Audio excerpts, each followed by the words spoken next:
Welcome back to Scorpio Rising Productions. This is Diva Talk. This month, we are celebrating Women's History.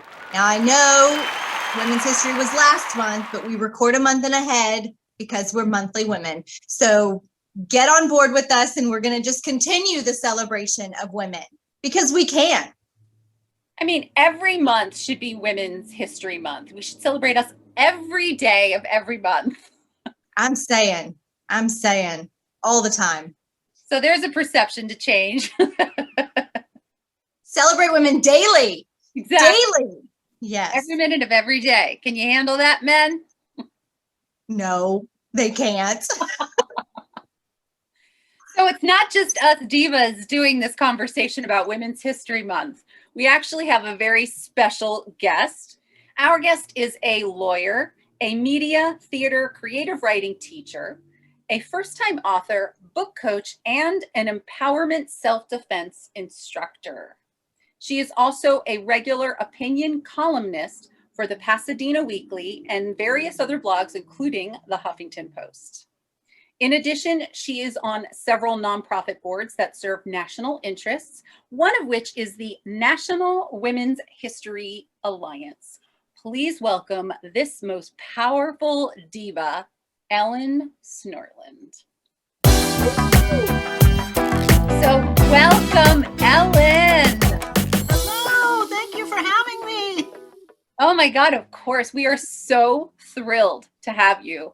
And, there's so many things that I want to talk to you about, but I think when you and I first were having our conversation about joining us for this Women's History Month dialogue, I had mentioned to you that I had posed a question on Facebook to a few people about what women's history means to them. And there was an answer that came back and said, I didn't even know there was a month that celebrated women. So I thought we'd talk about that first before we get into the meat of the women's history. Yeah, well, I am on the board of the National Women's History Alliance, and we started in 1980. I didn't join the board until 2 years ago, but the founder, Molly MacGregor, was appalled at just how missing women and girls are from history books, and that hardly anybody knows or notices that we're missing. And it's like, she's like going, well, what's up with that? And I've had a lot of personal experience with people challenging me. Well, you can't be a lawyer when I was in college because women aren't lawyers. And I said, that's not true. And they said, name one. And I couldn't. Really? Even Ruth Bader Ginsburg at the time. Yes, but I was I was in the Midwest and didn't read the New York Times. And, I could not name one woman lawyer, and it was mortifying to me. So, I have a personal stake in making sure that women are empowered by knowing who's gone before them, because I see so many women struggling to start things or to innovate when, if they just knew about some of the women that preceded them, they would not have to work so hard because they could learn from the mistakes that were made in the 1700s or the 1800s or the 1900s or, more modern history. And then the problem with people not knowing about Women's History Month is that for the most part, the philanthropic dollar, if you imagined it as a pie, only 5% of the altruism goes towards women and girls specifically. So the funding for women's history is very, very low, which means we have not had the money to promote it. And we've been basically doing it from, word of mouth. Right. So I'm a big mouth, and I'm a big enough mouth for, a dozen people. And I just keep telling people about it because it's important. Absolutely. And hopefully this show will help promote more awareness on Women's History Month, which we were just saying it should be celebrated every month. But I guess if you have to pick 1 month, well, we can do that. We're famous for marching too. So, hey. Yes. Well, I know Women's History Day popped up on my Google Calendar, and it was from there it spiraled into, oh, it's a whole month. Yeah. Yes. March 8th has been International Women's Day for more than 100 years and has been celebrated internationally. And the United States is not as progressive as it thinks it is when it comes to gender or race. I mean, Yeah. a lot of people are waking up to how misogynistic and racist we are. And for those of us on the front lines, we're like, yeah, duh. Yeah, we're like, welcome to 2021. Really. So, it makes me happy to let people know about the women who have gone before. And just think, speaking of Ruth Bader Ginsburg, that there was not one law firm that would hire her because she was a woman. Yeah. I mean, wow. You just go, wow, wow. Talk about shooting yourself in the foot. I mean, here's this brilliant legal mind that would have been an asset for any law firm who wanted to use her. And she was, rejected time and time and time and time again. And if you think about it, it really wasn't that long ago that she was struggling against that. Absolutely. So, I mean, it's great to see that some things have changed, obviously, but right. it's slow progress, I guess. Well, and have they changed enough? That's the question. Well, yeah.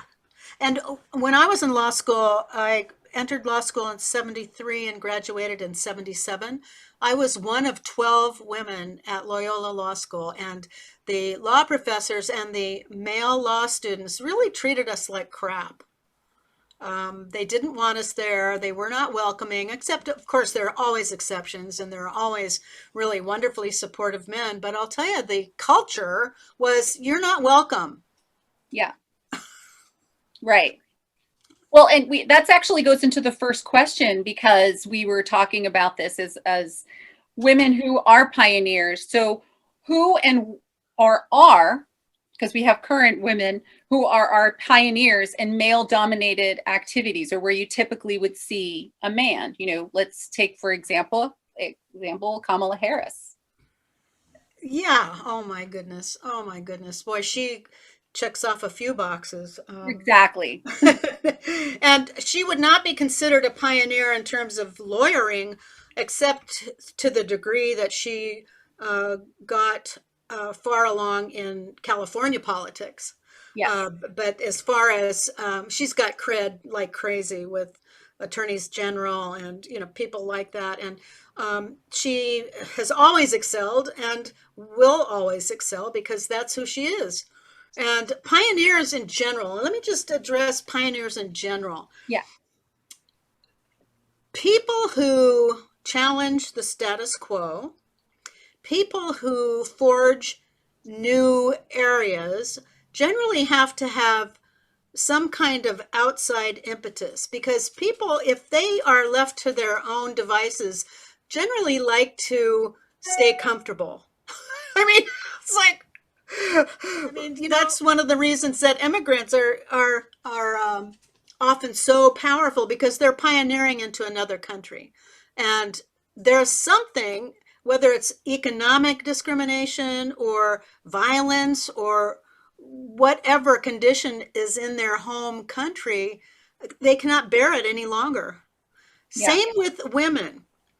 A lot of women and men, and I believe in teaching men women's history too, because it's all our history.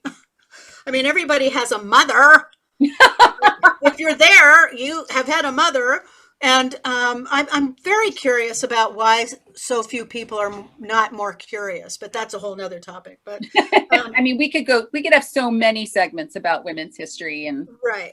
Yeah. But the pioneers of the women's movement today and yesterday, if you put yourself in the corsets of the women who were pioneering in 1842, they struck out to alter the conditions for all women, because they, two particular, Lucretia Mott, who was a Quaker preacher, and Elizabeth Cady Stanton were abolitionist badasses. I mean, they did the hard work. They raised money. They were real dedicated workers.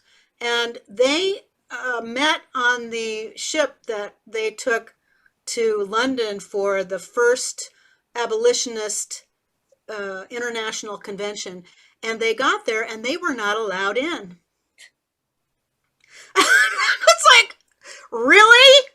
Wow. Really? We've crossed the ocean and you're not going to let us in the building? Wow. So they agitated, and then some of the more sympathetic men said, "Oh, we'll make a special section for you so you can sit in segregated from the men." And it's like, "Oh, that's nice." And so Elizabeth Cady Stanton and Lucretia Mott started going, "You know what?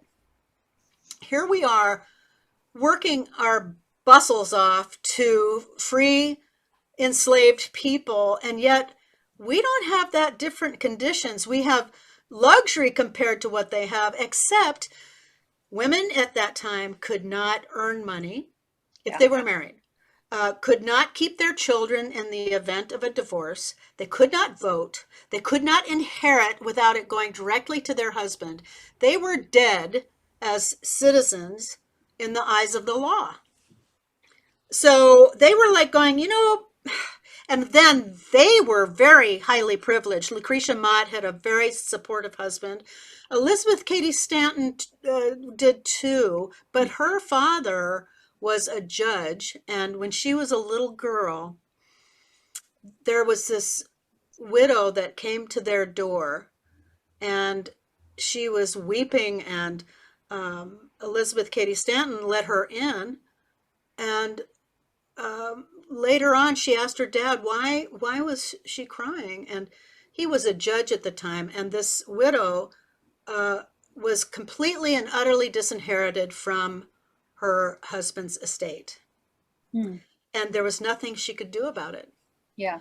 And so Elizabeth was so mortified and horrified by that she went into her father's law library and started cutting out, literally, physically cutting out the parts of the laws that were against women. Oh, wow. I'm sure there was a lot to cut up too. She's my new hero. Yeah. Yeah, seriously. We need t-shirts with her on it. And all the stuff that was cut out. Yeah. On the back. Yeah. That is the definition of pioneer right there. Right.